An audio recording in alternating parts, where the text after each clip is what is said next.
әлемде ең кең таралған проблемалардың бірі бауыр қызметінің бұзылуы. Тек Америка Құрама Штаттарының өзінде 30 миллионға жуық адам бауыр ауруларынан зардап шегеді. Бірақ көбі оған әсер етуші факторлардың бірі аллергия екенін біле бермейді. Бауыр мен аллергияның байланысы өте күрделі. Өйткені бауырға әсер беретін өте көп заттар. Мысалы, аллергияға да көп заттар әсер береді ғой. Любой кез келген бас аллергия дегеніміз иммунитеттің сезімталдығы. Кез келген зат аллергия беруі мүмкін. Ол сырттағы шаң, шөп, сырттан дәрі, неше түрлі тамақтар, көбінесе қазір зиян тамақтарды көп ішеді, тәтті газированный напиткалар.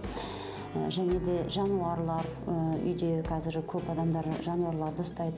Және де бытовой химияны өте көп қолданады. Және де производственный вредность дейміз. Заводта істейді, құрылыста істейтіндер бар, салонда істейтіндер көп адамдар бар. Сондықтан контакт аллергендермен өте көп болады. Және де ауа райымыздың ластанғаны да өте қатты бауырға әсер береді. Иммундық жүйелерді ИТ, ИБ, клеточный иммунитетке қатты әсер береді.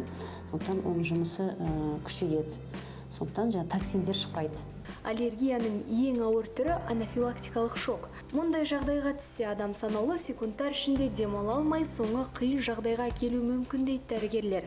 Сондықтан ауруды асқындырмай емдеу қажет.